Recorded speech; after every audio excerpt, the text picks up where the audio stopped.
What is up guys, Wraec here with a new video, and today we're going to do a guide on the Star Soul mechanic. Star Soul is the newest power mechanic that ENDGAME has released to this game. It's following up on Destiny Transition and giving every hero a vast set of specific abilities that they can use to get very impressive damage numbers and sometimes even new mechanical aspects that will definitely change the landscape of this game. So having a little bit of a heads up on this and having a little bit of an information advantage might be key to your future success in Idle Heroes. What you will get in this video is we will talk about every single aspect of it. You're going to know everything about every single Star Soul.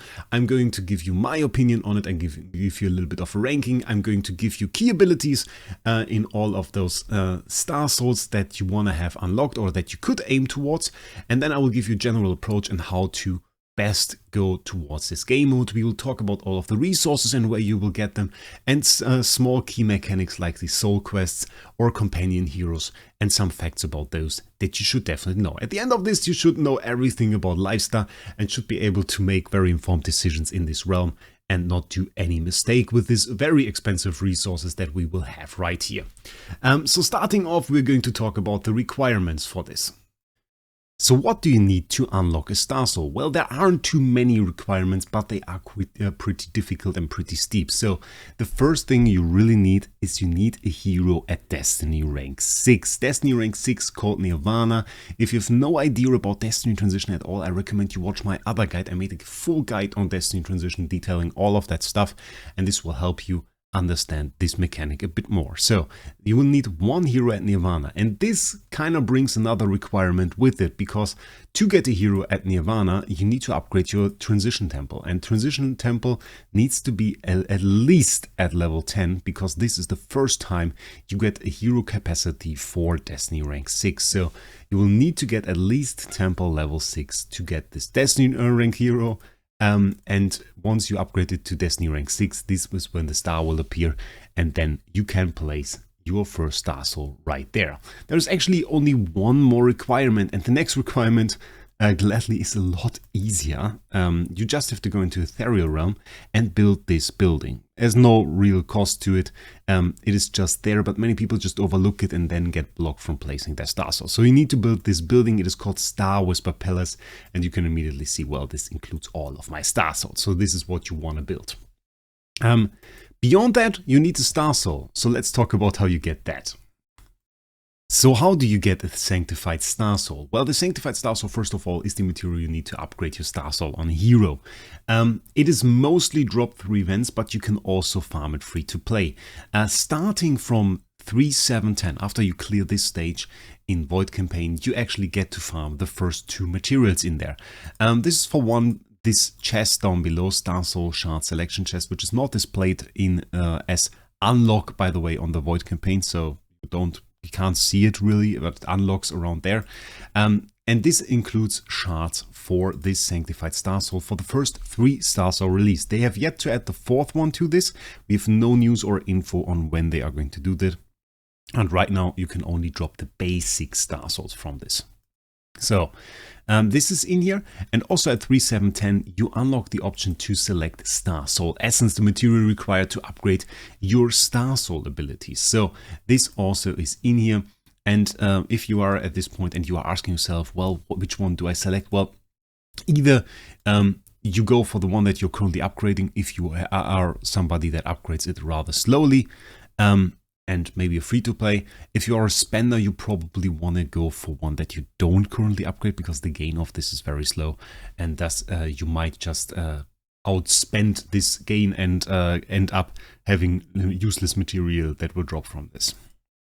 So those 2 materials come from Void Campaign. Our other source is actually the Ethereal Realm. Ethereal Realm, I prepared a map for us here. It's a Star Whisper map, but you can drop it in Tableland and Expense as well, depending on your level.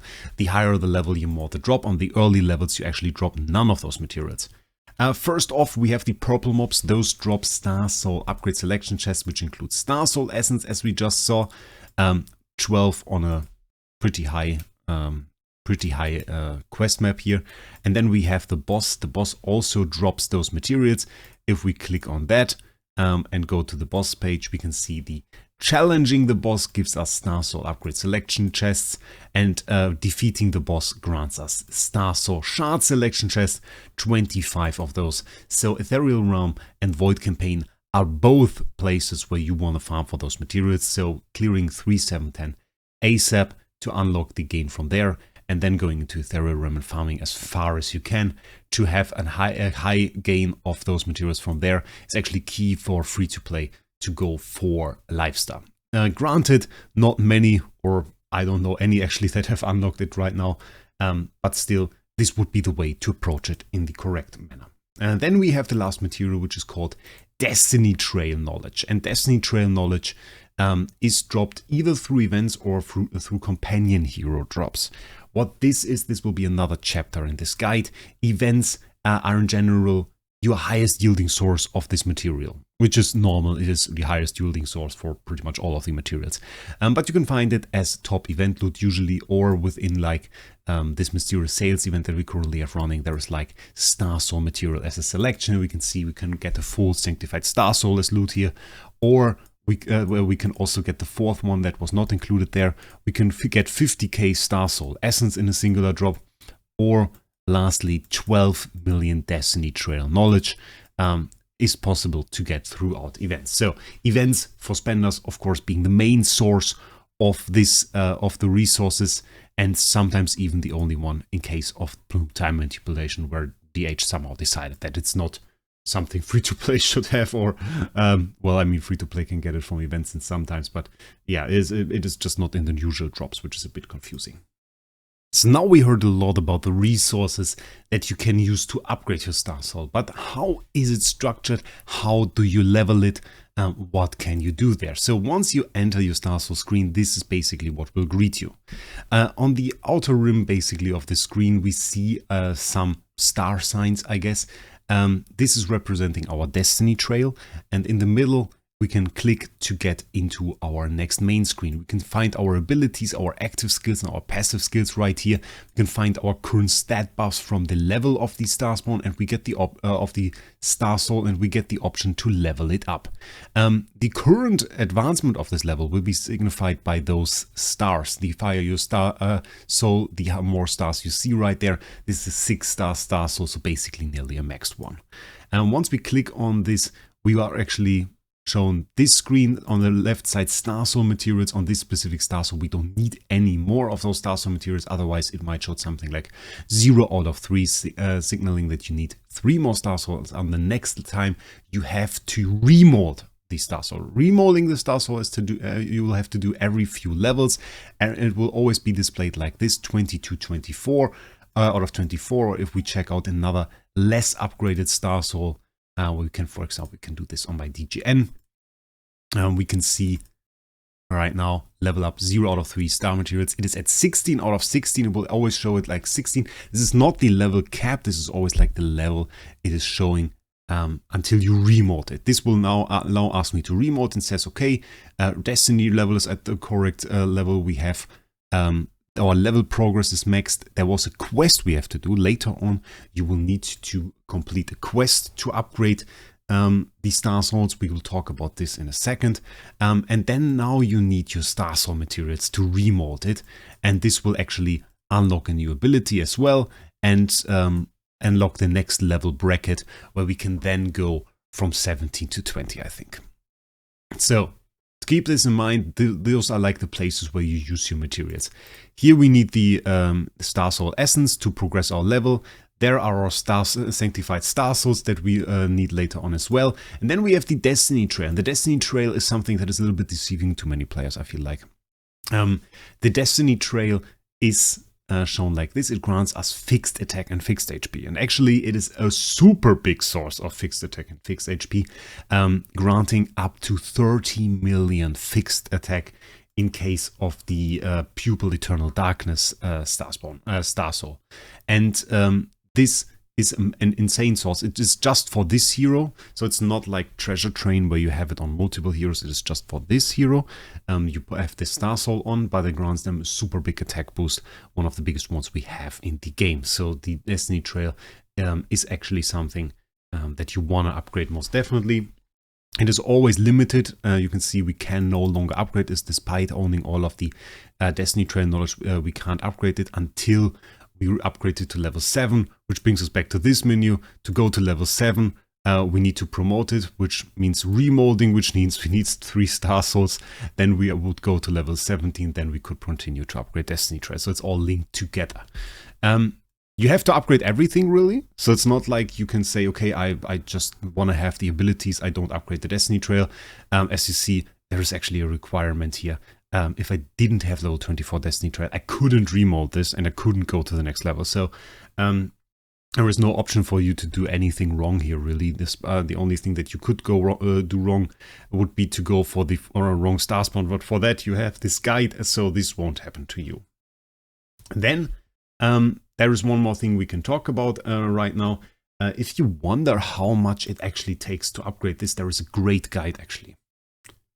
So I don't want to go too much in depth on this, but this is made by Scaloe. He made this guide and he wrote down all of the requirements that you need to upgrade your Star Soul. Infographic Star Soul upgrade requirements is the title, also with Google spreadsheets and everything. So if you want to know, okay, how much does it cost me to upgrade my Star Soul to level 24? We can see right here, okay, from 23 to 24, 53,100 Star Soul Essence. And he wrote that down in quite a great manner. You can also see the ability unlocks. It is always structured, by the way. The first level of such a bracket is called Great right here, displaying the stars. The first level upgrades the first ability, and then this ability gets upgraded on the last level of that same bracket. So it's always like the base form of this ability, and then there is the upgraded form on the end of the bracket.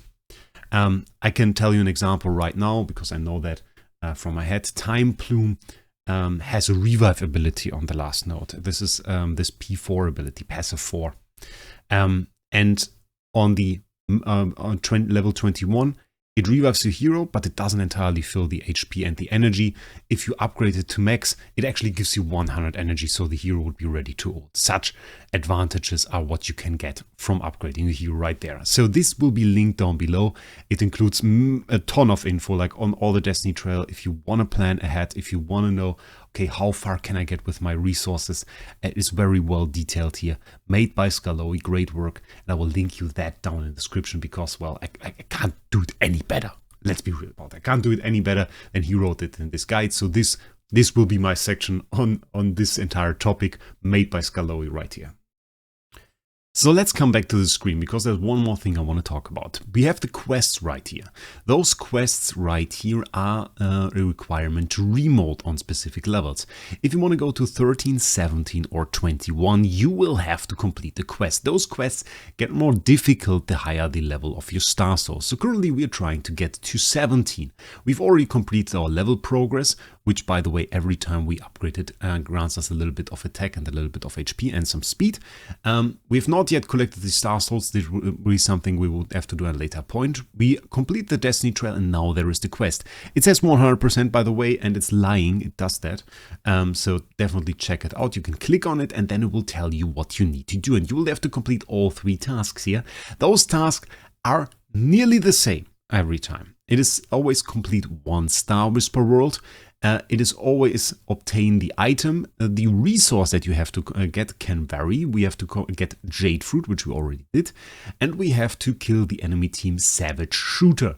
Savage Shooter sounds like some random enemy. It is actually always the blue node. So the blue node, the blue enemies on an Ethereal Realm map, those are called Savage Shooter, and clearing them 10 times means you have to clear 10 blue nodes. So we can click go, and this will bring us to the map we were just in, the Star Whisper world we used to check out the boss materials in the resource section. So those things are called Savage Shooter. They are in there.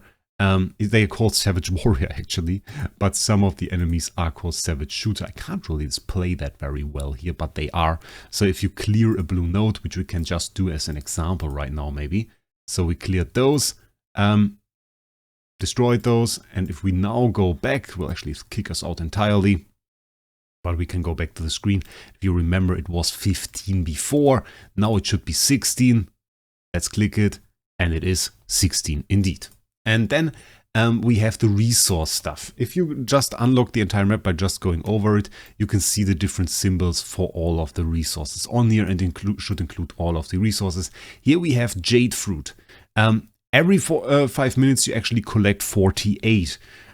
So what I usually do if I want to go through those quickly is I start the mining process, just click on here, click gather, and then this actually starts to gather the resources. And then I just wait for like 30 minutes or something until it would have mined 200. And then I click stop. If you click stop, you actually get all of the resources that are in there. And this will complete the quest. Just gathering them during the gathering process will not proceed the quest. But once you click on that button and you stop it, it will give you the resources and this will complete the quest. So then we have the last quest. After you've cleared your 10 blue mobs and after you've gotten the resource, you have to clear the Star Whisper world. The quickest way to do this is to actually transfer all of your teams in here, and you just go and gather resources. Gathering resources will proceed your map exploration progress in the fastest manner. The second thing that I always do is I go for the purple mobs. Every single purple mob will grant you a ton of progress towards your map exploration progress, especially on the early maps that they nerfed a little bit. This will grant you like 10% or something. So it will very quickly progress this map exploration progress. Once it hits 100%, you unlock the boss, and this is what they mean by completing this map. We have to clear the Iron Hook Savage Main Tower. You can make this a whole lot easier by clearing the Iron Hook Camp. This will usually give the boss 100,000 soldiers, so we clear that. And then I usually go ahead and I clear the city gate because this is 30% HP for the boss. If you want to have an easy time doing this, right now we're probably fine if we just skip battle. We have so many attacks, doesn't really matter if we one-shot. So we clear this, which we didn't, just brought it to 9.61%. Now it's cleared, quests are completed, map is closed. If you forgot a quest or if you clear this boss, it should not close the map. It was in the case in the past that it closed the map, but people used that to farm. So now I don't think it closes the map anymore, actually. In any way, if you go back to this menu, there's always the option to just go to your map as long as there is one open option here. So now that all of those three are complete, keep in mind it showed 100% before all three were complete. You have to complete all three to upgrade though.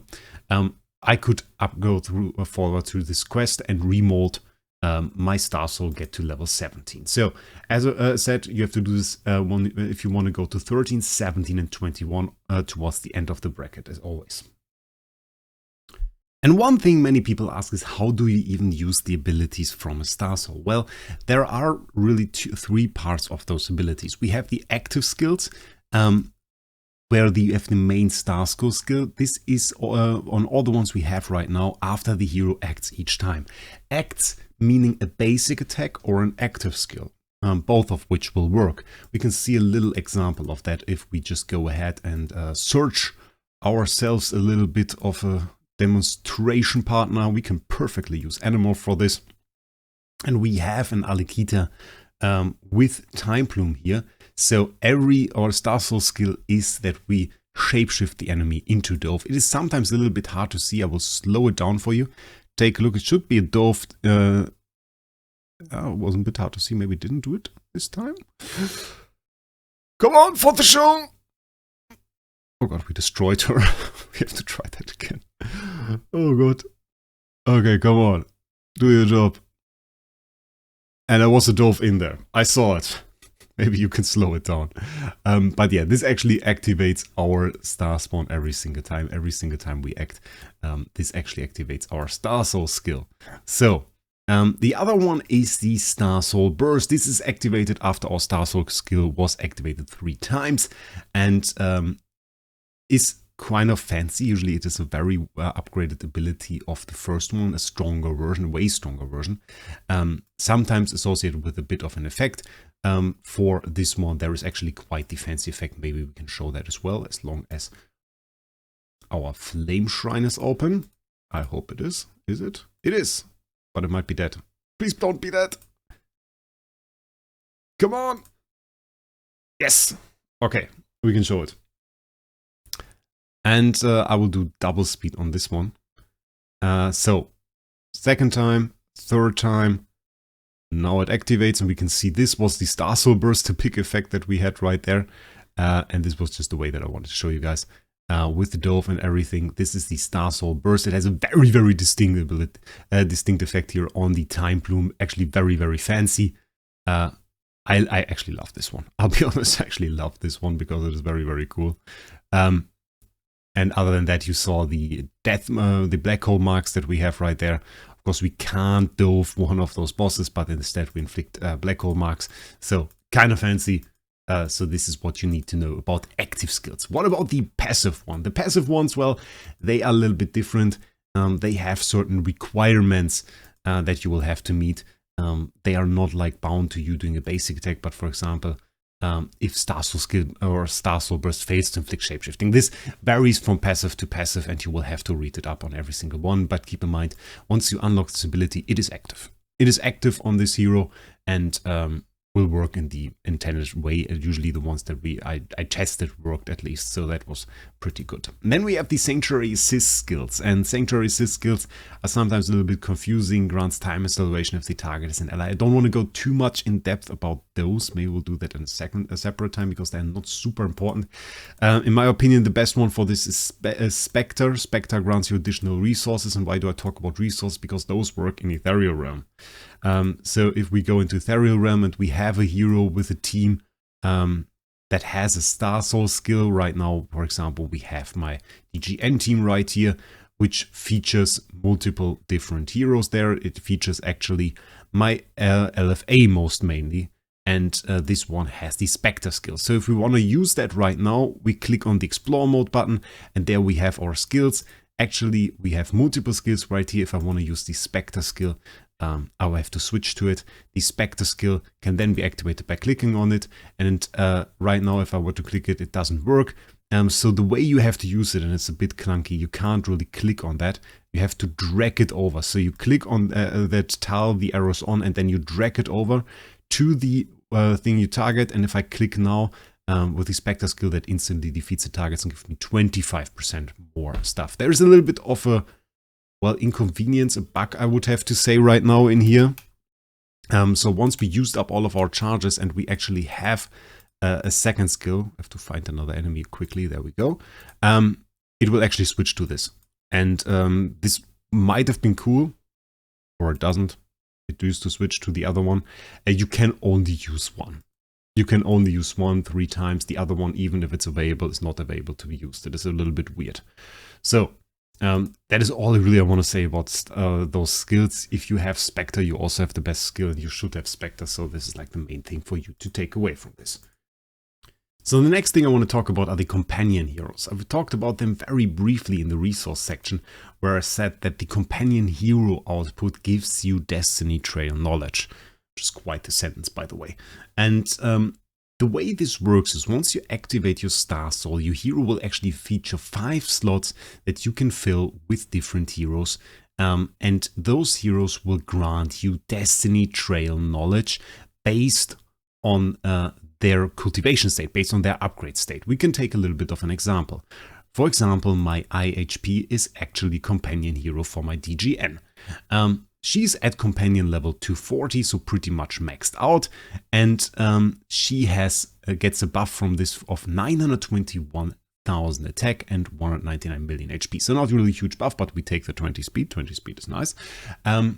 And for that, she has a material output rate of 3,225 every 1,800 seconds. So we will get 3,225 Destiny Trail knowledge for DGN, so for the Nova Sacred Flame Star Soul every 1,800 seconds. So why this specific thing? Well, it is actually described pretty well right here. Current companion XP that this hero gains is 88 every 3,600 seconds. The level is 240. Initial max level is 48, and then it depends on your cultivation state. So Tree of Origin level 120 gives us 24. Then we have the noble sublimation, full noble sublimation trees, each enhance the output as well. Then we have the core of origin. If we have a full noble core of origin, that enhances it. Destiny transition tier, this hero is at Nirvana, so that brings us to another 120, and it all ends up like this. The companion level is actually not like maxed once you put the hero in there. The way this works is you put a hero in there, it starts at like companion level 1 and then through time gains experience and levels up. This level up grants you a higher material output. So if you have the hero in there for a long time, you will eventually reach this state, and at that point you will max out the companion level and get the max output. So you not immediately get the max output from a hero once you place them in there. I can remove IHP from this to, for example, place her in a different hero, or make her, give her a Star Soul herself, because as a companion hero she can't have a Star Soul, but if I take her away from this, she could. This will actually reset the companion level, so next time I put her into a hero, she will not be 240, she will actually start again, will have to gain those levels again. This is not a huge disadvantage, as only a small part of the entire gain is really from the companion level, so you get a pretty good output already if you take her out and put her somewhere else. So it's not like you have to take her out. But you can also see right here, the output of different heroes is vastly different. So depending on the upgrade state of different heroes, their output and their max output is actually different. We can see right here, the Star Swordsman Mockman are placed in there a while later, and he's currently only leveling up at 2,837 at the moment. This will still rise. So the companion heroes are actually super important because they are our main source for Destiny Trail knowledge. They are a pretty massive source and can actually be quite interesting. The way I've approached this first, and this is not a viable way, I have to say, for people that newly get to this mechanic, but when this was unlocked, I of course already had multiple heroes at Destiny rank 6. I had in fact three Star Swords as well. So what I did first was I unlocked all of those Star Swords, because you can see I get my material output here, I get my material output here, I get my material output here. Actually got a very low output on this one because I already maxed it. So I kind of took my best heroes away to other heroes. Then we got our material output here, and all of those are now collecting Destiny Trail knowledge. And even if I can't progress any further, because right now we saw on my Nova Specter on DGN that I couldn't even upgrade anymore, we can see I'm still collecting the materials, I'm still getting all of that stuff. That is the Star Soul Essence, that is incorrect.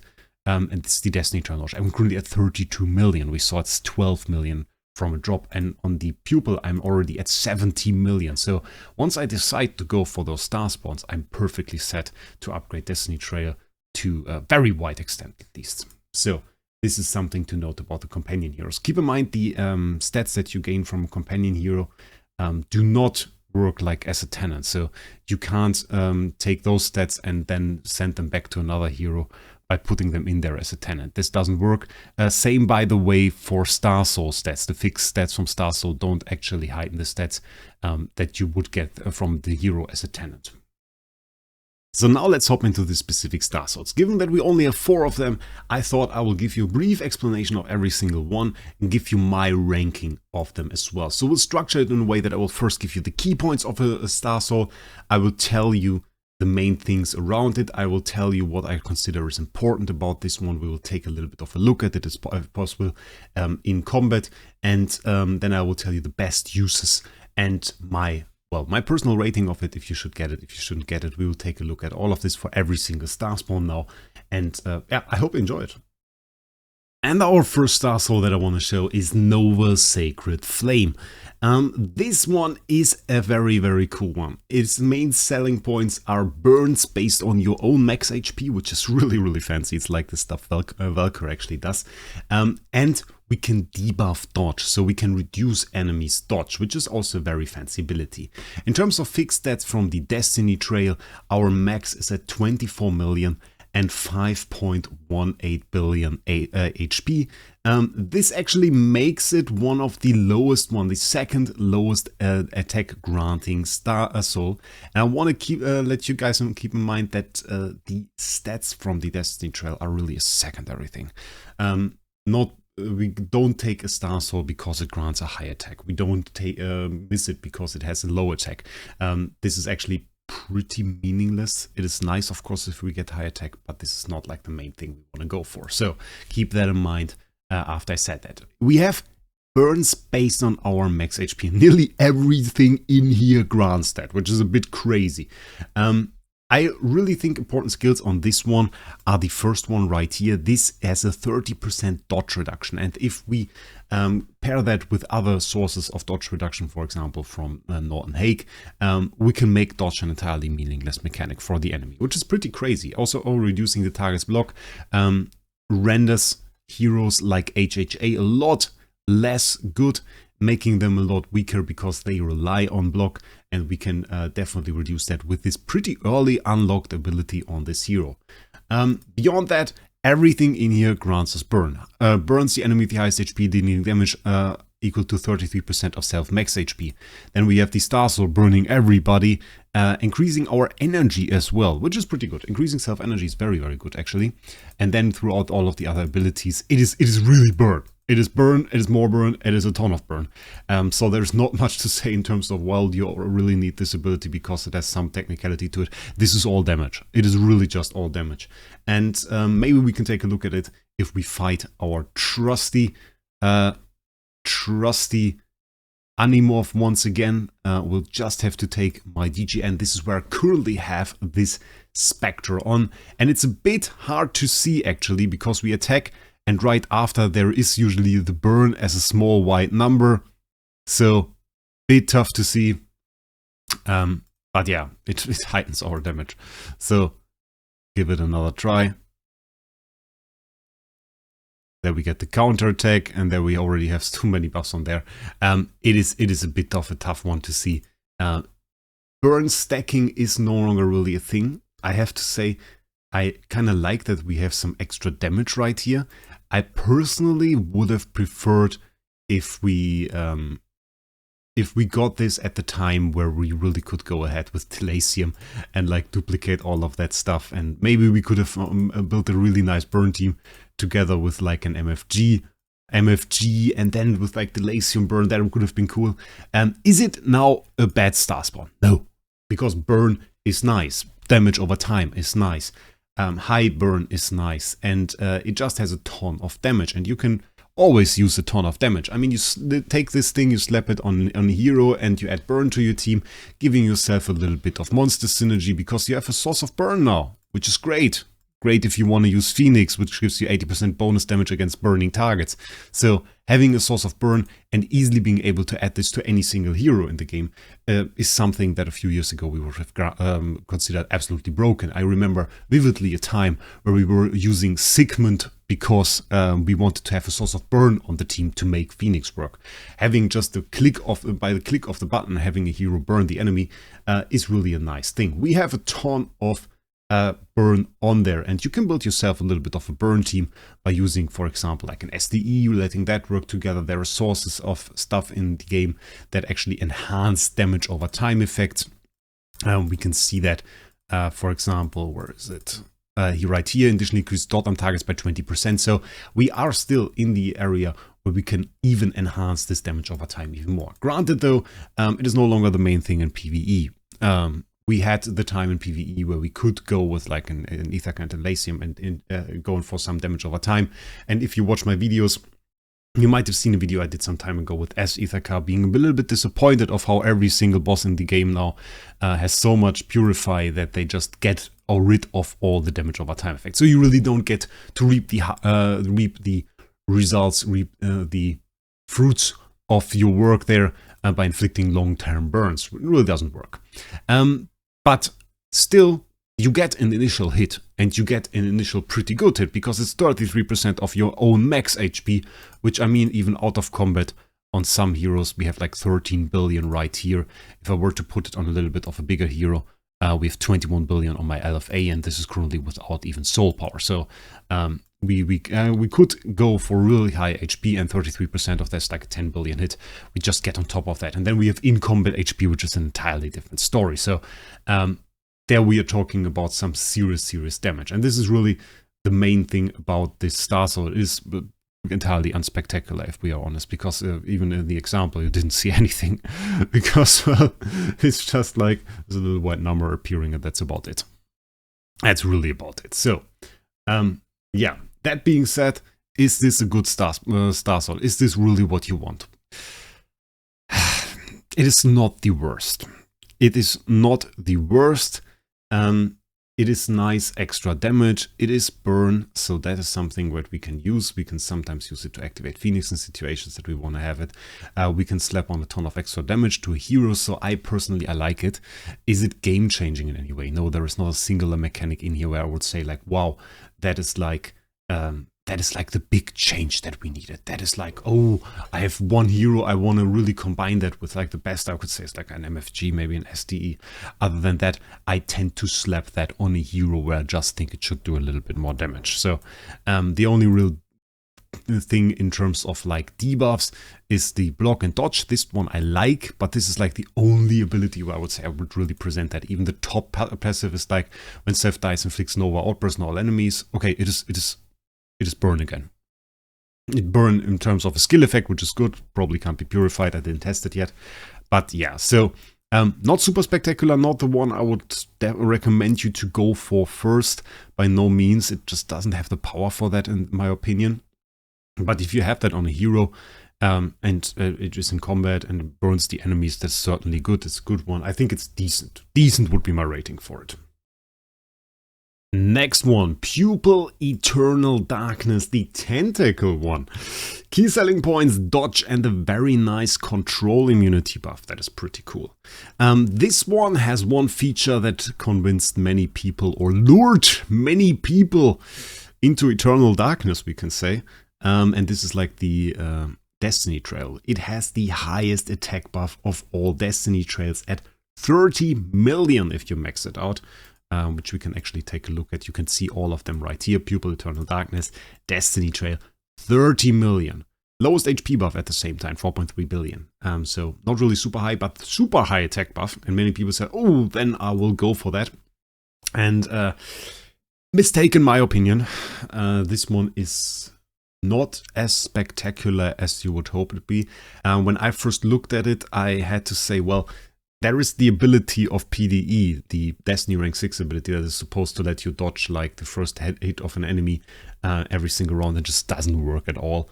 And thus I'm always a bit careful about dodge abilities, because like in the past a lot of those just didn't work. If we talk about important skills here, this one actually has an insane passive bonus at the end. At the beginning of each battle, inflict gloomy stars on all enemies for 1 round. Increase the chance of the target's active skill and basic attacks being dodged by 40%. So as long as you are basically available at the beginning of each battle, we have gloomy stars. So the first round is just 40% dodge, which is quite insane. So this is already quite good, although I would have hoped, and I still hope actually, that when I test this is a wrong description and actually is also at the beginning of each round, because it's just the beginning of each battle. That's a bit small for like a passive 4 on a hero compared to the ones we're later going to see. But this is one thing. Then we have like the Star Soul skill. This one, I kind of like this one, I have to be honest, because this one is pretty good. It is just the first skill that you unlock. So you just need, if you put your Star Soul on there, and if you follow the same strategy that I described by just unlocking every single Star Soul, you will have this ability. And this inflicts gloomy stars on the enemy with the highest attack for 1 round. And this increases the chance of the target's active skill and basic attacks being dodged by 50%. What does this entail? Well, for 1 round means it ends at the end of the round it is inflicted on. So this only has any effect if you are faster than the enemy you inflict this on. And granted, this is the enemy with the highest attack, you will have to outspeed the enemy's main attacker. So having this on a slow hero is worthless in terms of the ability. You will need this on a very, very fast hero, which is why I often use it on my PDE. My PDE is super fast. Other heroes that this can work on are like assassins. Assassins are heroes that are very fast, so this on an assassin can be very, very strong. Like an insane speed boost from, for example, a Treasure Train. So this is another super cheap, super strong choice, really. Then well, there is like one more, I guess. Where is it? This one, when having Hideaway or Darkest Area, also gains resistance, increase self-control limit by 50%. 50% CI buff is actually quite good. It's actually quite good. The rest is just some basic dodge. The skills are not really worth talking about. And yeah, you can use this on any unit, really. You can try it once again against Animorph. Though with Phantom Defier Lena, I mean, we already have dodge in there. So having more dodge, I don't know if that is going to really be easy to spot. As once again, they did the same weird thing as before, in which there is really nothing displaying this thing properly. So yeah, it does just not have any fancy effects like the Time Plume we saw before. So if this was now active or not, I don't know, hard to tell. We had a ton of fields though, which is kind of fancy. So not really too much to show here, which I always hate. They did the same stuff with like the Destiny skills where there was no effect, then they added an effect, then it was bugged, and then they removed it, and then it was like, okay, then just no effect. I don't like that. I think it should have some kind of effect, displaying what we're really doing here. So, is this a good one? At least not a good one to invest in. This one, I feel like if you just unlock it and you have this, you're pretty much set. The Star Soul Burst is pretty boring. Grants Darkest Hideaway into others with the lowest HP, which is a little bit of dodge. I mean, it's cool, but for Star Soul Burst, and I mean, we have to get into the power level of like Star Soul Burst once we go to Specter, but like it's a bit boring. And then we have a level 17 ability that is pretty decent, but in my opinion, it's like you have enough of this skill if you just unlock it, get this, and then you can just progress it last, and then it's okay. And if you have just the first ability unlocked and you put this on an assassin, it's perfectly fine. It's not bad at this level. I feel like this Star Soul is a pretty good reward to cost ratio if you invest very, very little into it and just get like the first ability unlocked. Like just to this point where you get this, which is just level 4, and you're perfectly fine, perfectly set. Put this on an assassin. Let's go. Make the enemy's attack just fail to hit you. Great. So I feel like this is pretty nice. So going beyond that is a whole lot of nothing for the start. It's just like a whole long time where you really don't feel like you get any benefit. And doing this as a first Starspawn is just bad. So I rated mediocre. I would just straight up, it's straight bad, I think, as the first Starspawn. Good at low investments, though, so that's something to keep in mind. And there we go, Specter, Inquiring Mind. The big dog is in the house. It is a madness, I tell you. Well, it's a cat, really, not a dog, for now looking at it. But this one, in my opinion, is currently the best starter Starspawn, and it's also one of the strongest Starspawns. There is a little bit of a debate with Time Plume, but there really is no Starspawn like this where every single ability is a bit of a madness. So this is our main thing. Key selling points: huge buffs, huge energy recovery, free attribute reduction purify. Like usually you have to decide, do I go from control, do I go for whatever, and then you go into PvP and world sucks for you because you get CC'd, because you thought, well, getting attribute reduction stacked on my hero and having no attack sucks. You get attribute reduction purify with this, so you can put control purify on the hero, and then you have 2 purifies. Madness! As the best support skill. So yeah, Destiny trail wise, this is actually max, so we can take a look at it right here. It's 27 million, 4.752 billion. Second highest attack, not too shabby. 27 million is kind of nice. So we can definitely take that as well. Important skills. Yes, more easy to talk about the not important skills. Star Soul Burst. Once we activate this 3 times, effect will be triggered after the next action, so 3 activations, then the next action, so next basic attack, for example. Emits the full power across all of the following effects. Increases energy by 100 for the ally with the highest speed. Can be the same hero, by the way. So if you have this on your LFA and he's also the highest speed, you will get it. Increase all damage dealt by 20% for 1 round with the allies with the high attacks. Increases all damage reduction by 25% for 1 round for the ally with the lowest HP. Seems like, okay, he's buffing multiple heroes throughout the team. Oh, wait for it. Second passive bonus. Madness, attribute reduction, purify, but with the chance to convert it to a buff, so enemy inflicts like 50% attribute reduction on you. Well, your passive might trigger and just convert that to a buff at the end of the round. So now you have a 50% attack buff. Enjoy.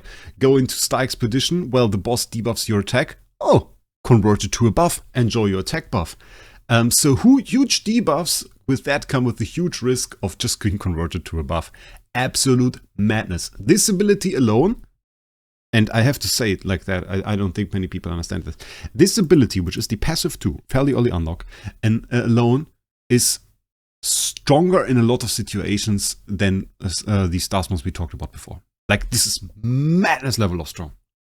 Absolute devastation. A little bit of RNG in it, but just having a purify, attribute reduction purify, is insane in PvP, because PvP also sent us an hour a little bit around spreading attribute reductions, and just getting rid of an attack attribute reduction, maybe even making it to a buff, is an absolute madness. This can high roll so damn much that it's actually insane.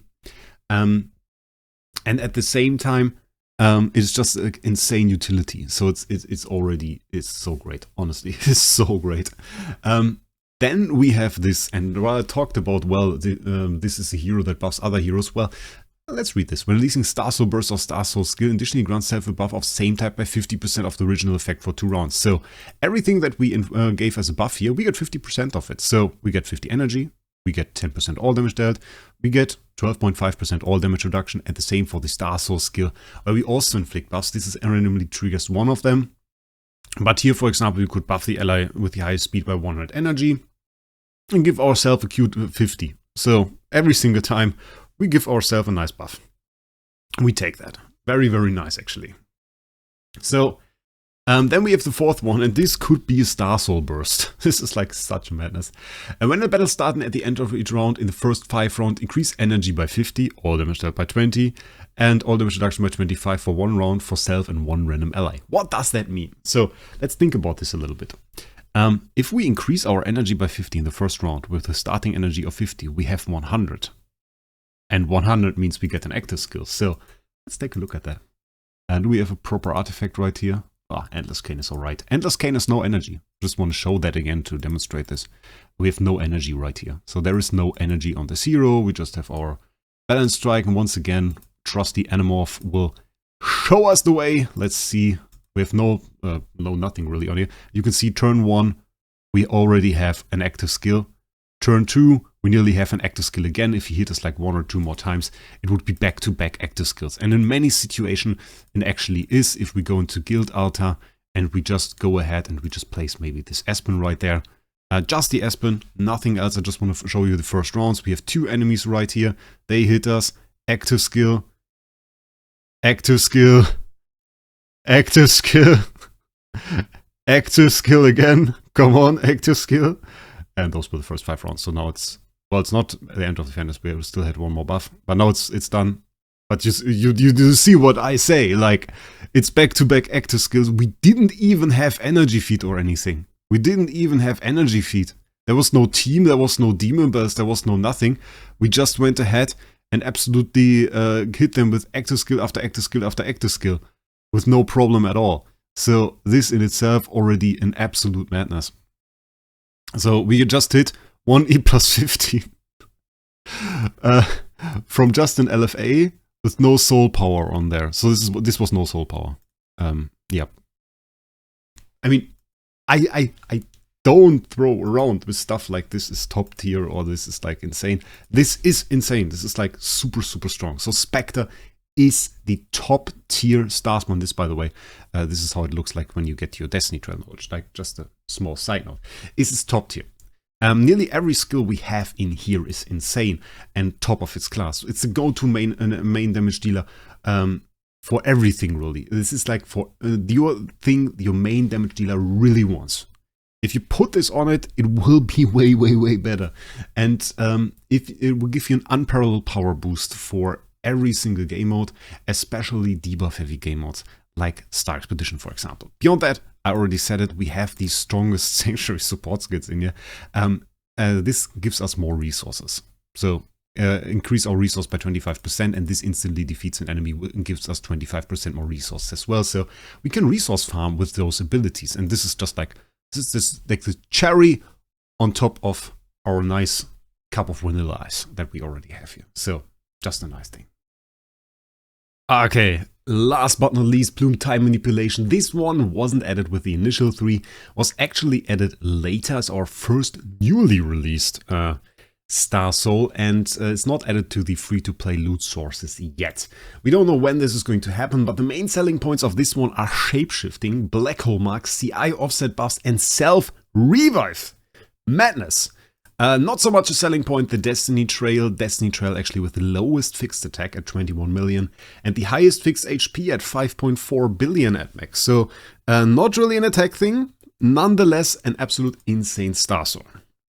What is the reason for this? What are the main skills? Well, starting off, we have the main Star Soul skill. After your X each time the effect will be triggered, there's a 66% chance to inflict shape-shifting on the enemy with the lowest HP for 15 rounds and black hole mark on the target for 1 round. So, shape-shifting was a CC I already made a video about. We first saw it on Sherlock, where it was completely broken, and then we saw it on Holmesiang, where it was absolutely broken, even more broken than before. So broken, in fact, that I stated in my video that I thought or think that they will never bring it to the Transcendence heroes just because shapeshifting was so OP, so meta-breaking, that another Transcendence version of Holmesiang that could inflict shapeshifting, the Transcendence version of Holmesiang in fact can't inflict shapeshifting, the base version can. But if there was a Transcendence hero that could do that, that it could in theory clear all of Void Campaign and no stage would ever be difficult again. And while I think that, well, the statement of a hero at the similar power level or a similar level of competence in inflicting shapeshifting at Holmesiang could do that, we don't quite have the same level. We nonetheless have the chance to have 60% to inflict shapeshifting on an enemy with the lowest HP, and I want to give you a little bit of a rundown of the power of shapeshifting in general. Shapeshifting was absolutely OP. It was nerfed a few years ago to actually be purifiable. By Control Purify. Because this was a CC that you couldn't purify with Control Purify. And the reason for that is it blocks passive skills. Blocking passive skills is incredibly OP. It's so OP, in fact, that they later on brought Seal of Light, which does just that without blocking your attacks. It was a horrible form of CC, by the way. But Seal of Light never really worked too well. It was interesting though on Yon Tomb, but that's another story. Shapeshifted targets can't trigger passive skills, and passive skill is actually Control Purify. Control Purify is considered a passive skill, so you couldn't purify it, which was horrible. They changed that later on, making it more balanced and making it able to be purified, but still blocking the passive skills of a hero is an incredibly powerful ability. Let's take an example. If you shapeshift an enemy SQH, you will in fact not trigger any counterattacks. Usually you will get the Queen's Guard counterattacks, and you will in fact not trigger that. Because that SQH would need to trigger a passive skill, which you can't because of shapeshifting. So you can hit her without any fear. Then another example, very popular, Valkyrie, many people hate her. If you shapeshift a Valkyrie, you don't trigger the retaliation effect that she has. Usually when you trigger and when you CC Valkyrie, she will burn your team. If you shapeshift her, she won't burn your team. She will in fact not do anything. So shapeshifting is an incredibly OP form of CC. Black Hole Mark is not that OP, but in mark damage in general is quite good because mark damage can bypass unbending will. So if you have a low HP enemy, Black Hole Mark explodes. This could just kill them without triggering unbending will, and they would be immediately gone. So it's nice. Nice first skill overall. So if you just unlock this, same manner as like for the Pupil one, you actually get quite a lot from the first skill. Then we have some other nice skills though. I like the passive too. It's pretty cute. At the beginning of each battle or the end of each round, you increase your self all damage reduction by 33%, and it will be invalid after being attacked by basic attacks or active skill ones. Funny thing about those abilities, they reuse them a little bit more in recent times, like on Norton Hack as well, and they don't get removed if you trigger like counterattacks. So if she, for example, attacks now and there is an enemy SQH and we trigger a counterattacks, we will profit from the all damage reduction without losing this buff. So that is kind of cute. Like, you need to really be attack and hit to be for this to be removed. Just triggering enemy counterattacks or counters in general won't remove this. So this is actually a pretty cool effect. Then we have passive 4 and passive 4 is self-revive. And I think many people kind of misunderstood why this is OP on Alikita. And I said Alikita is the strongest PvP hero in the game with this. And then many people talked about, oh, who could be the other, who could we use it on? We could use it on TV. It's okay, but there is not really an advantage. What you want and what you need on the hero for this to be great, and this revives your hero at the beginning of the next round, by the way. So your hero dies at the beginning of the next round, will be revived. Will be force revived, interesting enough. It's not like the battle ends. So like if your hero dies on one turn, it's the only hero on the board, the battle won't end just because of that. So with some revive abilities, this is the case. No, it will force you into the next round where this hero will revive. So this is a pretty notable thing to mention. And right now it restores HP to 80% and grants 50 energy. If we max this at level 24, it will restore HP to 100% and grant 100 energy. So that's one thing to know.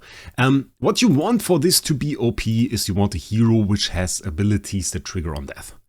And most notably, we have Alikita here, who has an entire passive skill that is supposed to punish the enemy a ton when she dies.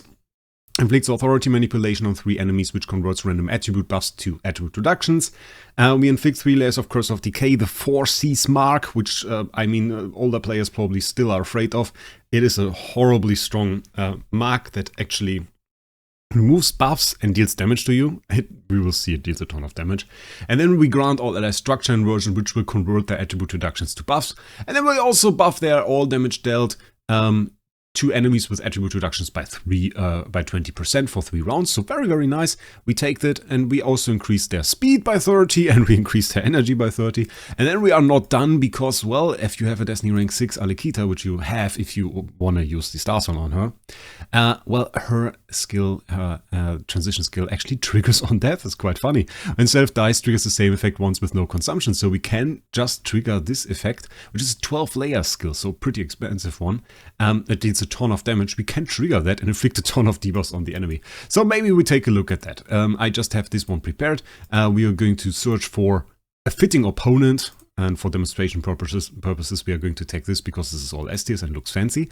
And we just have our Alikita here, Time Plume on there, core activated, and just a single hero against full S tier enemies. We do our first active skill, which of course already takes care of the Livia. We're silenced, we die, enemies dead. We lose this one actually. And this is one mechanic that I also like to show. And we lose this one in case all heroes are dead.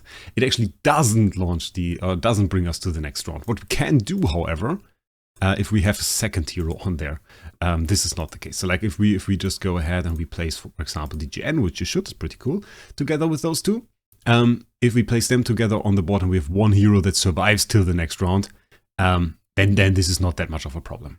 But if she now dies, which was, by the way, horrible placement, this won't work. And again, when she's dead, when the game ends or when the battle ends, we will lose her. So we didn't get into turn 2, so she didn't revive.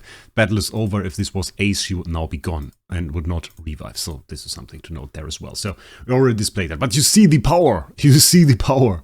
Like, we just deleted the entire team with her. She's an absolute madness. She's a monster. 178 million attack right here. And this is why you want to have a self-revive. There are some things we still want to test. I still want to test SDE. Didn't get to that yet. But that is one thing to note. So which heroes do you want to use that on? Well, obviously Alikita. But there is one more thing to note. If we want to inflict shapeshifting, we want to have it on mages. Because mages get a ton of CI and control break buffs from not only Treasure Train but also from Starspawn. So if we check out these specific buffs right here, control precision 5.3%, control immunity offset 20% just from the class specific buffs right there. And then we also have the Gate of the Void, and if we go into that, we have this one, which is the Mage Starspawn, gives us control immunity offset, and then we have not this one, the other one. This is the Abyss Mage one, which gives us also control immunity offset. So mages have by far the best capabilities of inflicting CC in the game, which in fact makes this the best used on mages. And on-death effects are quite rare as well. We also need a hero that doesn't have a revive effect herself, so something that is not Melissa or LDA, that doesn't revive by herself anyway. So it really limits the amount of heroes that we can use. We can use like SDE in my opinion, we can use Alikita, and by far the best one to use this on would be Alikita, as she has so much stuff happening on her death that this is a madness. Is this a Starspawn for free-to-play? No, not at all. Mainly because they don't get it, but yeah, also because, well, it is quite a specific one to use in PvP, in my opinion. The first ability unlock, Starsoul skill, this part you can use, it's like perfectly fine and will help you a little bit in some situations.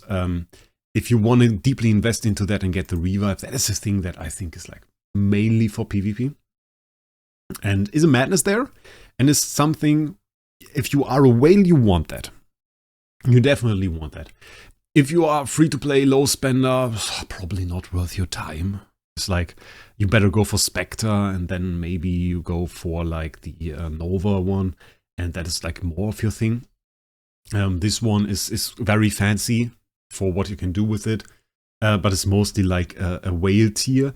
I would still consider this top tier, like for the sheer power that you get. It is a bit different than Specter. Specter grants you your abilities, like your power from everywhere. You have crappy abilities like this one in here. So the power of this one really comes from the main ability and from the last ability. Like those are the powerhouses in here. I thought this one would be great. Starsoul Burst. I thought this could like mass inflict shapeshifting, because it sounds like this. Grants all allies Beyond Vision. Beyond Vision will be invalid after any ally releases basic attacks or active skills, and afterwards there's 75% chance to inflict shapeshifting on up to 2 random targets. The thing is, so every ally gets Beyond Vision, but it also gets removed from all allies if one ally basic attacks. So one ally does a basic attack, triggers this effect one time, all allies use Beyond Vision. I thought maybe that every ally has one chance to trigger their own Beyond Vision, and so we had a chance to inflict mass shapeshifting. Isn't the way this works. Feels very weak, actually. So, yeah, like that's the thing. So, yeah, that's all about this Starspawn. And it's also our last Starspawn, so now let's go to the next topic.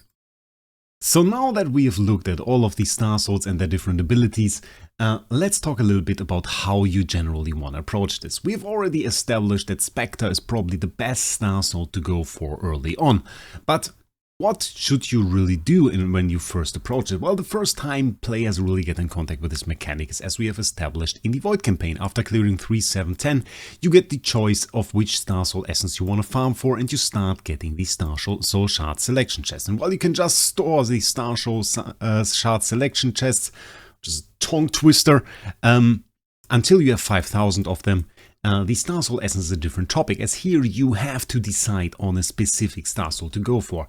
You can see I personally have the Pupil Eternal Darkness in here, a Starsoul I don't even farm, and in fact this has been my choice from the beginning. Why is that the case? Well, I too wanted to have the Specter Starsoul, but I know, well, I'm a heavy spender, so my spending outperforms the gain of those natural resources by quite a ton. So if I were to go for Specter, it would be rather likely that I don't even get to yield any fruit from this, and that I wouldn't get any benefit from farming those resources, because the game here is so slow. You can take a look at, I have 58 million spirit right now. We can see how much I have. I have 86. And if you were there at the beginning, you know that some of those upgrades in the Starsoul can take like 50,000 of this material. So this takes a long time to farm. Same for the Starsoul Shard selection chest, where we have 9. We need 5,000. So that's a bit crazy. 1 core shard at the same time. So it's a little bit like the core, whereas for spenders it's better to go for one that you don't want right now, but might want in the future, so that you get some time to amass a pretty decent chunk of those resources before you even go into it. For free to play, it's of course better to go for the one you really want, which would be the Specter one in this case. You can see all of the descriptions right here. The fish one is the Specter one, this one is for Nova. And then you can go and progress the Star Soul, I always want to say Starspawn with so many star things here that you really want. And this will give you some more resources towards it. Same for Ethereal Realm. Want to go in there and be quite active. Granted, it is a little bit difficult. Many struggle already on the first stages. TBB can help to an extent, but there is a ton of CC being thrown at you, and it can be quite difficult to go there. General TBB though is your go-to hero for those stages, because you can take a lot of the smaller ones out there. Then you just have to deal with the boss, which can be tough, granted, but we'll do a guide on that as well in the future. So the rest of it is really from events. Events are a tough thing. I can't really talk about what you can achieve and can't achieve right now. They are still fairly limited. They moved them down a bit. Starspawn material here on floor 6 already. This is still way outside the free-to-play realm. So yeah, they are a little bit limited on that and might make them a bit more valuable in the future. Right now they aren't. Beyond that, we talked about the trick a little bit to unlock multiple Star Souls. I stand by that. I would really recommend that for the first 4 Destiny rank 6 heroes that you unlock, you each equip one of them with a Star Soul so that you can start collecting those resources, at least to an extent. You can also combine them with company hero. If you don't have companion heroes anymore, well, no use in unlocking the Star Soul. But if you have companion heroes for your heroes, and can unlock the Star Soul, getting those early Destiny Trail knowledge drops and farms can be very, very good, and should be something that you should look into. If you haven't, maybe check out the companion hero section of this guide for it. It will give you a general idea of what you could do there. So this is mostly what you are going to do. Upgrade your Specter as far as you can. There is a little bit of a trick that you can do when you get close to the end. When you are towards the end of the on the last stage, you can stop upgrading your Destiny Trail. I've recently done so on the Alikita one and have moved out some heroes there, reduced the gain a little bit. Now it's on 13,690 actually. You can see the last one here isn't upgraded. If we move over, you can see I'm still collecting the resources for that. I will slowly do so. Because once you cap out on the Destiny Trail, you actually can't do anything with the resources anymore that you drop. So I just don't take it as a reward from events anymore. I just wait patiently, farm it, and eventually this will be maxed. And this minimizes the loss of materials I have from events. So for the last stage, for the last Destiny Trail, you don't want to buy the resources from events. You just want to wait. Just get enough to unlock the last grade, the 6-star grade, and then you be good for that. So this is really everything about Star Souls that I can tell you. Right now, best one is Specter, followed by Time Plume, followed by Nova Specter, and then I would say we have our last one, the Pupil Eternal Darkness. Though Pupil Eternal Darkness, as we said, is a decent investment on if you just unlock it. That's fine. So I'm pretty much aware that a lot of people right now don't have access to this yet, but I thought it would be nice to establish some comprehensive guide for all of the mechanics in there. And I sure hope that this video helped you once you reach the point where you unlock it, and that you have a clearer decision and a clearer focus on what you have to do. Just do your Ethereal Realm, do your Void campaign, unlock those materials, start collecting, and once you get to the point, just reap the benefits, because this is a strong mechanic and something that you can be happy once you unlocked it. That being said, I would be very happy if you would leave a like on this video, maybe a comment, and if you haven't already, definitely subscribe. Those guides always take a bit longer to make, but I still like them because in general people tend to watch them over a long time. If you haven't already and have some question about Destiny Transition, made a guide about this as well. And other than that, I wish you a great day, and we'll see us in the next one.